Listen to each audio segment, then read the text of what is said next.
So this was the context. So which were the peculiarities that we dealt with? And how did we deal with that? Well, because I mean, it was a path that allowed us as trainers to be trained by the trainees. I think that what really enriched us, the best part of training, is that it is impossible to foresee what one will encounter for a whole series of reasons. We might have had the best possible ideas on a perfect project, very advanced project, but then if you apply the project top bottom, if it is a project, a self-standing project, and if it is not correlated with the needs of the place, then it is empty. So our view was, how can we be trained so to be able to communicate with the trainees and make the theme feel to be important and possible? Well, yes, because the characteristic of the project, well, thank you for the suggestion. Is this project possible or impossible? There was a very delicate moment at one point because there were personal institutional dynamics that really made us reflect on a series of factors that were solved during the project. And you will hear about that during this conference this afternoon. So this is the general framework. What about the developments of the project? Quite concrete ones, and this is the interesting about European projects. And even though sometimes they are difficult to coordinate, they require a final product, so you can't really play with that. You have to obtain or get something, an achievement. And we've got two things. One is the handbook, which is going to be presented. It was printed just very recently.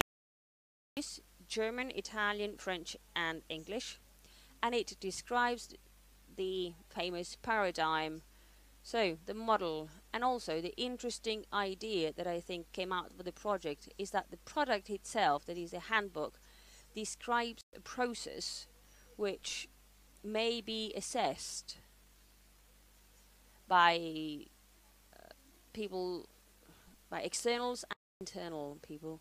And those of you who deal with people coming from different cultures might have the mapping of different activities that you can adapt to your specific context.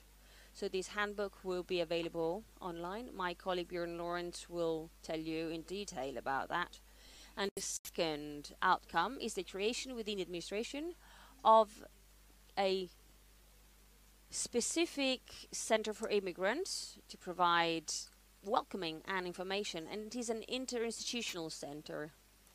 One of the specificity of the project was to observe that the people with whom we interacted from the institutions had very varied and tested experiences on their specific segment, their office, but they had difficulties in communicating with other institutions, despite the fact that this communication happened all the time. So there was a dialogue between institutions, but it wasn't structured, it wasn't consistent and coherent, so information was redundant. So someone coming from, I don't know, X country to have access to specific information. So the second outcome of the project is the creation of this interinstitutional center, and the agreement protocol undersigned by the municipality. Various representatives of the institution will be present and will offer information in an integrated way. I asked Elisa for a suggestion. So, integrated is the word. So, the user will save time because the person goes to just one place. And for the operators, there will be more efficiency in terms of information transfer because it will be all integrated. They will have the same information and they will have the chance of working better. This center doesn't exist yet. It will be created soon, so we're waiting for the elections results to then create it, and we will read about it in the newspapers because technically the project ends today. And so the thing is that if we thought, and I'm talking on behalf of all those who were part of the project, it would have been basically inconceivable at the beginning of the project to think that in Viadana's situation with the group that developed such a center could have been even conceived, because the reality was so fragmented and locally based that to conceive this type of intervention was something impossible. So the fact that we managed to do it and they managed to do it, because I mean, I have no merit because the operators and the people who took part in the project worked very hard, and it is a demonstration that these projects, because they bring resources to your institutions, of course if the project is conceived in an intelligent and clever way, so your resources can get resources, and activities and a way of thinking may arise that promote training and the culture of training. And this is the other aspect. From my point of view, there was a personal and professional prejudice, because as I work and live in the States, the culture of training in the States is synonym with work. If you're not haven't got training and education, you can't find a job, and companies that do not offer training can't succeed. So these two things go hand in hand. In Italy, the structure, and in Europe too, the structure is different. So to promote the culture of training is part of this framework.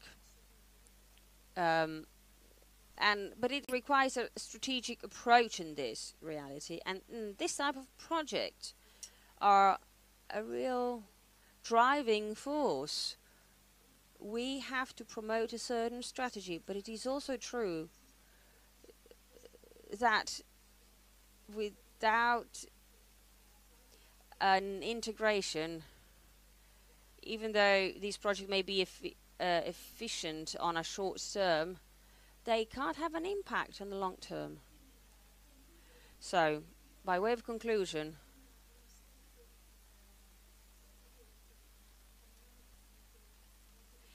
so to be very brief, to demonstrate how Viadana, despite the fact that it is in an area which is not well known, it's a rural area, is not different from the biggest countries in the world.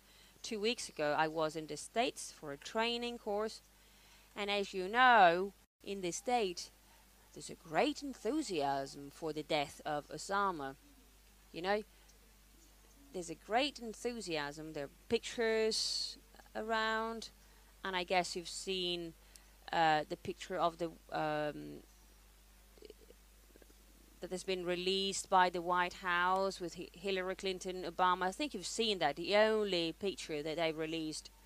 And the interesting thing that we saw is that Die Zeitung, an Orthodox Jew magazine from Brooklyn, decided to eliminate the Hillary Clinton shop.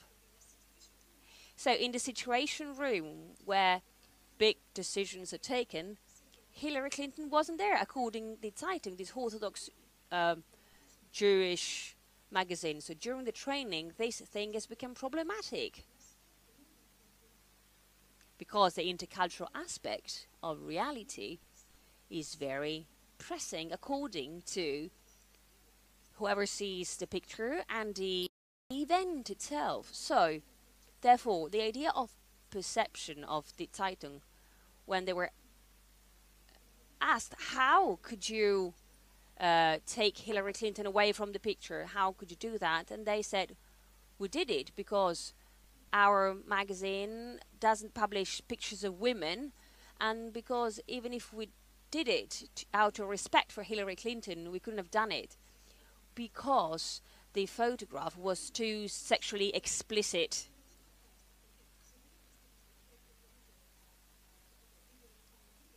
I would have liked to see, I would have liked to have shown all of you your own expressions. This is one aspect of intercultural aspect. There are things that happen, there are groups that interpret this reality, and they decide to take actions in relation to this reality. So I hope that this project brought to those of you who participated a way of dealing with the intercultural aspect that allows us to open up our eyes and understand the reality we have ahead of us. So thank you very much, and we'll have the chance to exchange other opinions.